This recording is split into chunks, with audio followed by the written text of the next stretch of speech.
د څښتن تعالی په سپېڅلي نامه راځو یوې ډېرې اړینې برخې ته چې هغه د ځوابونو د پاڼې مختلفې برخې دي. البته موږ یې په دې ویډیو کې په لومړنۍ برخه باندې غږیږو. په لومړنۍ برخه کې مختلفې برخې دي. بیا دا د ځوابونو د پاڼې لومړنۍ برخه ده.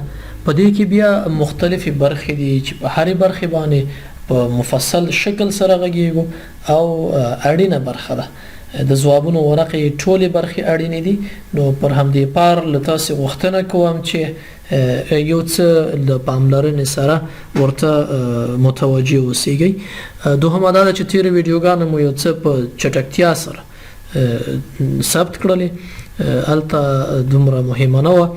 دا یو څه په آرامه سره ثبتوو. که چیرې د ویډیو ټول اوږدیږي نو هیله ده چې حوصله ولرئ، ولې اړینه برخه ده. ځکه ګورئ د ځوابونو د پاڼې چې یوه پاڼه ده، لکه تېره ویډیو کې معرفي کړله ومو پېژندله، دا لومړنۍ برخه ده.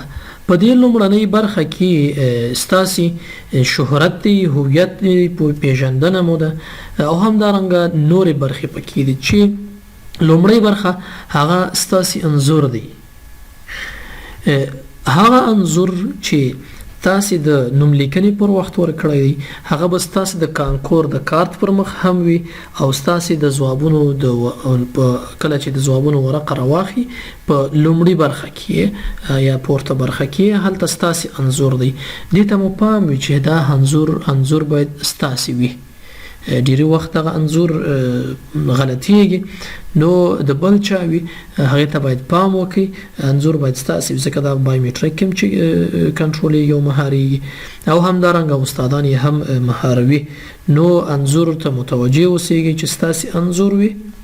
همدارنګه دوهمه برخه هغه امضای ممتحن لیکل شوې ده. دلته باید تاسې څه ونه کړئ، دا د استاد چې کوم استاد ستاسې ممتحن دی صنف کې مو ټولګي کې مو شتون لري او ستاسې رهنمایي کوي د امتحان د اخیستو پر وخت، دلته باید هغوی امضا وکړي. دا د هغوی مربوط ده او تاسې باید دې ته متوجه اوسئ چې پاتې نشي. ځینې وخت کې استادان ټول صنف ته امضا کوي، صنفونه لوی وي، ټولګي لوی وي، نو یو نیم زده کوونکی هغه امکان د دې شته چې د هغوی د ځوابونو پر ورقه امضا نه وي سوي. نو که داسې یو حالت سره مخکې دی، مخکې تر دې چې تاسو خپله ورقه استاد ته تسلیم کړئ د ځوابونو، استاد ته مو یادونه وکړئ چې ستاسې د ځوابونو پر پاڼه باندې هم امضا وکړي او دا اړینه امضا ده ځکه تاسو په ټولګي کې یاست او استاد تاسو ته امضا کوي چې تاسو په ټولګي کې یاست. نو ستاسې یوازینۍ دنده دا ده که چیرې تر هغې وخته چې تاسې نوره ورقه تسلیموئ استاد ته ورکوئ، سوالونه مو حل کړل، دلته امضا نه وه شوې د استاد، تاسې باید استاد ته یادونه وکړئ تر څو هغوی دلته درته امضا وکړي. بله برخه هغه امضای داوطلب ده یا د کاندید امضا ده. دا ستاسې د امضا ځای دی، دلته باید حتما تاسې امضا وکړئ. کله چې تاسې د ځوابونو ورقه اخلئ دغه نقطې ته باید پام وکړئ چې دلته باید تاسې خپله امضا وکړئ.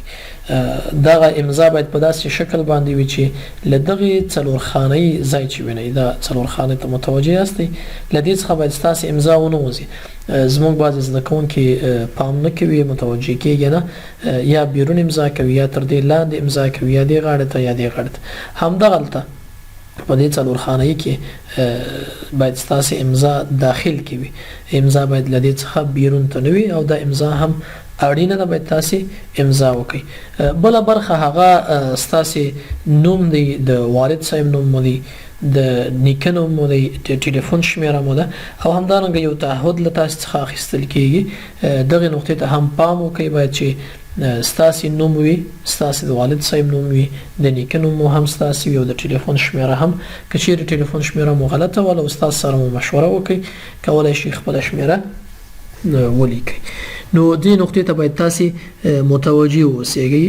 دلته دغه نقطه او دغه ستاسې شهرت، ستاسې انځور، امضاګانې دا مهمې دي مخکې تر دې چې ځوابونو په حلولو پیل وکړئ نو دغه نقطو ته او دغه ټکو ته باید متوجه اوسئ او دغه ټکی باید تر سره شي.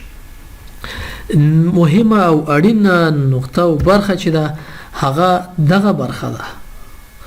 ستاسو په نظر باندې دا به څه شی وي، دا کومه برخه وي؟ دا کې یو تعداد زده کوونکي ستونزه لري نو دا همغه برخه ده چې ستاسو د ځوابونو د تورولو د هغې طریقه تاسو ته ښایي. ګوري راځو بیا په بله ویډیو کې موږ په عملي ډول هم درته ښایو چې څنګه تاسو یوه خانه تورولی شئ. مهمه دا ده چې کله چېرې تاسې مثلا یوه پوښتنه حلوئ، د پوښتنې مثلا دوهم ځواب درست دی، یوه پوښتنه ده د کانکور دوهم ځواب یې درست دی، صحیح دی، هغه تاسې په کوم شکل باندې حلوئ. تاسې دپاره د هرې پوښتنې لپاره داسې 4 خانې درکوي چې په بله درسي ویډیو کې ورباندې موږ په مفصل شکل باندې غږیږو. داسې ګردې حلقې وي 4 دانې په داسې شکل باندې. ځینې زده کوونکي چې نوي وي، نابلده وي، هغوی یا په دې شکل باندې توروي، یعنی فکس داسې نیمایي نه وي خو یو برخه یې پاتې کېږي، یا داسې یوه چلیپا پکې کش کوي، یا داسې یوه سادسهي علامه پکې کوي، یا یې داسې توروي چې نیمه برخه توره وي. البته دلته دا سور رنګ داسې ځکه دی چې دلته سور رنګ دی، تر څو دې ته باید ښه پاملرنه وکړئ. هلته باید تاسې هغه تور کړئ په تور قلم باندې، ورقه سره ده په همدې بڼه باندې. کله چې ځواب توروئ هغه باید تور شي په تور قلم باندې. ځینې یې داسې نیمایي توروي، ځینې یې داسې کوي، ځینې داسې. دا ټولې طریقې غلطې دي. په دا شکل باندې که چیرې تاسې ځوابونه توروئ هغه ځوابونه نه قبولیږي، هغه نه منل کېږي. که چیرې مثلا ما درته مخکې وویلې که چیرې د یوې پوښتنې دوهم ځواب درست وي، صحیح وي، نو باید دغسې حلقې درکړي 4 دانې، مثلا دوهمه حلقه سره کوئ یا توروئ ځکه دوهم ځواب درست دی. نو په دغه شکل باندې باید حلقه ټوله توره شوې وي او بیرون ته هم داسې نه چې بس دا ټوله ساحه مو توره کړې وي، هسې نه. یوازې دغه حلقه چې کومه ده مثلا دا حلقه ده، دا باید په درست شکل سره داخل یې ټول باید تور شي. مثلا دا حلقه ده خالی ده، په دغه شکل باندې نه باید بیرون ته خطونه ووځي چې بس ټوله ورقه مو بیا ککړه کړې وي. یوازې همدغه حلقه دایرې ترمنځ چې کوم ساحه ده هغه باید تور کړئ، نه خالی پاتې شي او نه هم بیرون ووځي. کوښښ مو باید دا وي. که چیرې په داسې بڼو باندې وکړئ دا نه قبلیږي، نه منل کېږي او ځواب مو غلط دی. دې شي ته باید متوجه اوسئ. دا د ځوابونو د تورولو طریقه او دغه درته ښایي په دغه برخه کې. که چیرې داسې وي چې یوه برخه درڅخه پاتې وي، نیمه مو توره کړې وي، نیمه مو نه وي توره کړې، یا مو سادسهي علامه پکې کړې وي، یا مو د چلیپا علامه پکې کړې چې دا ځواب درست دی، هغه نه منل کېږي. حلقه باید په دغه شکل باندې توره کړئ. ځینې وخت کې لکه مخکې مو په تېره ویډیو کې هم درته وویل چې کوم قلم باید استفاده کړو. ځینې زده کوونکي هغوی یو داسې قلم له ځانه سره لري چې هغه ډېر ډبل خط کوي، پیړ خط کوي. نو د پیړ خط قلمونه دلته بیا یو تعداد وخت کې ستونزې رامنځته کوي، ځکه تاسې دومره خط کش کوي بیا هغه ورقه هم نازک وي، رنګ پې باندې ډېر پاتې کېږي. البته پیړ خط هم دومره ستونزه نه جوړوي، ولې هغه قلمونه او لیکیاڼې چې ډېر رنګ پرېږدي هغه بیا کولی شي چې رنګ مایع دی، دا کاغذ دی، نو دغه کاغذ خرابه کړي. په همدې پار باید یو داسې قلم له ځانه سره ولرئ چې تور رنګ ولري او ډېر رنګ پرې نه ږدي. په دغه بڼه باندې باید تاسې ځوابونه تور کړئ. ګورئ دغه غلطه لاره ده، درسته ده، او دغه یې صحیح لاره ده.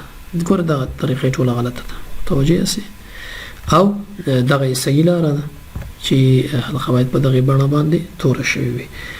مننه کوم دا لومړۍ برخه او په دوهمه برخه کې موږ د ځوابونو او همدارنګه د رشتو پر انتخاب باندې وغږیږو. په بله درسي ویډیو کې چیرې پوښتنه لرئ کولی شئ پوښتنې مو زموږ سره زموږ د فیسبوک د صفحې له لارې چې افغان میډیکل اینډ ساینس لیکچرز دی، یوټیوب کانال له لارې، یا هم زموږ د واتساپ له لارې، د ایمیل له لارې خپلې پوښتنې مو را سره شریکې کړئ. موږ به کوښښ کوو ستاسو پوښتنو ستونزو ته رسیدګي وکړو. له پاملرنې مو نړۍ مننه کوم.